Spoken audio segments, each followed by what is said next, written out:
आना चाहिए, लोगों को सबको आजमाइश करनी चाहिए, इसमें क्या बड़ी बात है। समुदाय में दूसरे समुदाय से झगड़े पैदा होते हैं, तो याद रखिए ये लश्कर को एलिट। आपके राष्ट्रपति कौन से धर्म के?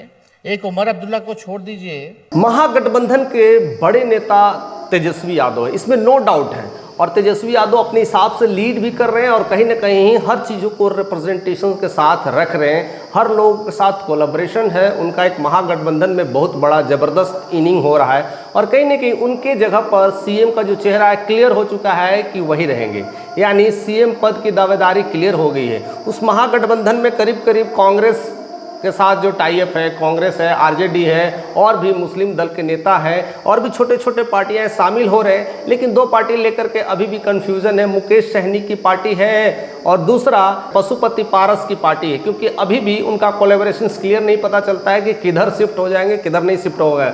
लेकिन इस मामले को लेकर के क्लियरिटी है कि तेजस्वी यादव ही मुख्यमंत्री बनेंगे, लेकिन उनके मुख्यमंत्री बनने के लिए कई लोगों को गठबंधन में अभी और ज़रूरत है और शायद इस बात को वो समझ रहे हैं और इसीलिए उन्होंने ओवैसी को भी अपने घटक दल में शामिल करने के लिए एक ज़बरदस्त प्लानिंग कर रहे हैं।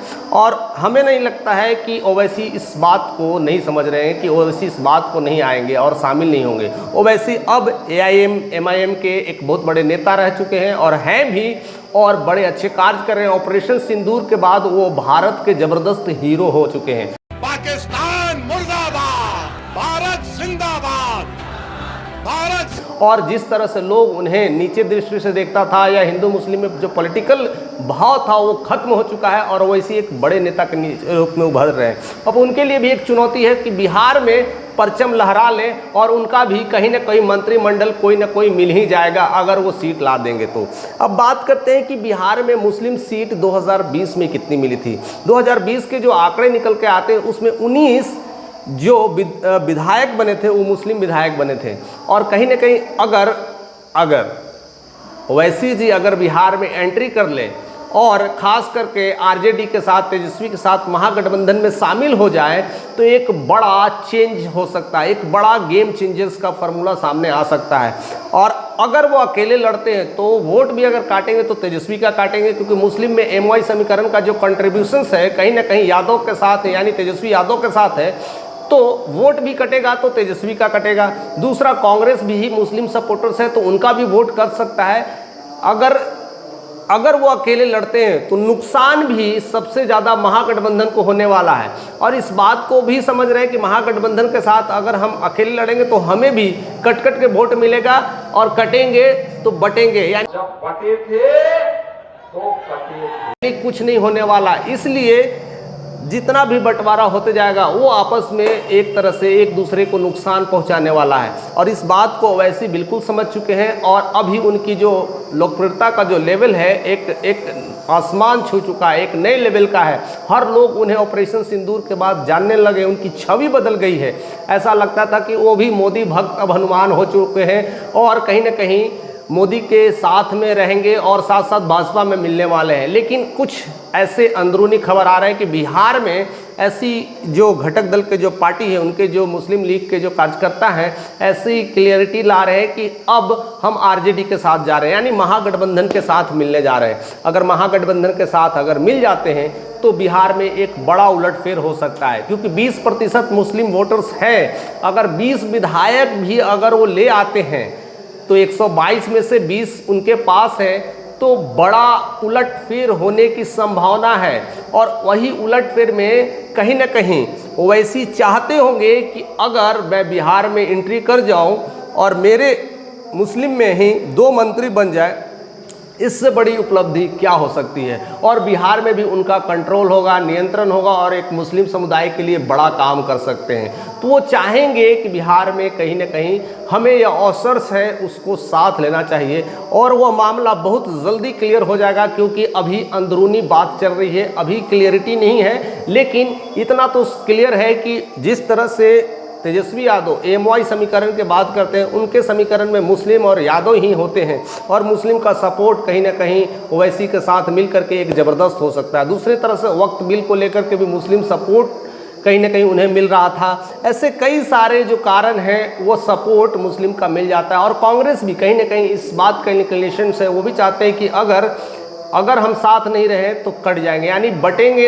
बटेंगे तो कटेंगे। तो इस बात को समझते हैं और इसलिए साथ होने के फिराक में है। और महागठबंधन में जो कुछ भी मामला फंस के आता है वो सीटों को लेकर के ही बचेगा, और सीट किस तरह से आपस में शेयर करेंगे यही सबसे बड़ी महागठबंधन की एक चुनौती होगी। हालांकि मुकेश सहनी अलग बातें करते हैं, उधर पशुपति पारस भी अलग सीटों की डिमांड करते हैं, कांग्रेस अलग। कांग्रेस में पप्पू यादव ने भी कई बार सीटों को लेकर के 50-50 रेशियो कर चुके हैं, यानी हर कोई अभी सीटों के मामला में भी कंफ्यूजन है। उधर अगर AIMM के अध्यक्ष यानी ओवैसी की भी एंट्री हो जाएगी तो वहाँ पर भी एक और सीट के लेकर के भी टेंशन हो सकती है। महागठबंधन तो एक ज़बरदस्त है, अगर हो जाएगा तो ज़बरदस्त इनिंग खेल सकते हैं और बिहार में गेम चेंज कर सकते हैं और तेजस्वी मुख्यमंत्री बन सकते हैं, देयर इज़ नो डाउट। लेकिन डाउट तभी होती है जब सीट की शेयरिंग में वो क्लियरिटी नहीं मिलती है, और उसी को लेकर के सबसे बड़ा डाउट है। अगर इस सीट शेयरिंग में अगर महागठबंधन अगर आगे निकल जाता है, अगर कुछ ऐसा कर जाता है, अगर सीट शेयरिंग में आपस में डील कर पाता है, तो बिहार के मुख्यमंत्री होने से कहीं ना कहीं तेजस्वी यादव को कोई नहीं रोक सकता, क्योंकि उनका एक ज़बरदस्त इनिंग है, परफॉर्मेंस है और अच्छा खासा सीट भी लाते हैं। और दूसरी तरफ जो 20 सीट कहीं ना कहीं ओवैसी तरफ से मिलेगा, मुस्लिम समुदाय का मिलेगा, एक अच्छा खासा सीट मिल जाएगा। अगर सरकार वो नहीं बनेंगे तो दूसरों को भी नहीं बनने देंगे, इतना तो क्लियर है। यानी बिल्कुल साफ साफ अब दिख रहा है कि तेजस्वी यादव CM का रिफ्लेक्शंस बन सकते हैं 2025 में अगर ओवैसी की एंट्री हो जाएगी। तो क्या लगता है कि ओवैसी की इस महागठबंधन में एंट्री होने वाली है? क्या दूसरे पार्टी घटक दल के लोग चाहेंगे कि उनकी जो महागठबंधन की स्थिति हो साथ में हो जाए, बन जाए? बहुत कुछ मामला निकल के आ रहा है, एक अलग सा पक्ष और विपक्ष में एक घमासान जुड़ा हुआ है। उस घमासान में कहीं ना कहीं ओवैसी की नज़र इस चीज़ों पर पड़ी हुई है कि बिहार आने वाला समय में बहुत कुछ दे देगा। और जिस तरह से वो लाइफ लाइन एक बने हुए हैं खास करके बिहार के लिए और खास करके देश के लिए, तो ऑपरेशन सिंदूर के बाद हीरो बने हैं। जो लोग उन्हें नहीं जानता था अब लोग उन्हें जानने लगे हैं, यानी उनकी जान, उनकी पहचान और एक रोड शो और कहीं ना कहीं बिहार में जा कर करके अपने पार्टी घटक दल का प्रचार प्रसार कर देंगे तो वोट क्लिक हो जाएगा। एटलीस्ट मुस्लिम वोटर्स तो उनके साथ आ ही जाएंगे, देयर इज नो डाउट, इसमें कोई भी संदेह करने की ज़रूरत नहीं है। यानी तेजस्वी का चेहरा बिल्कुल साफ साफ निकल करके आ जाएगा।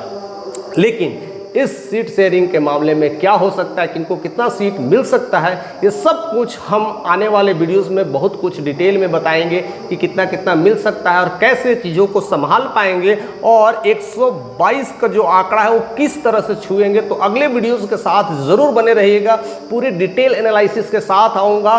और चैनल पर नहीं तो ज़रूर सब्सक्राइब करिएगा, क्योंकि अगली वीडियोज़ आपको छूटना ना चाहिए।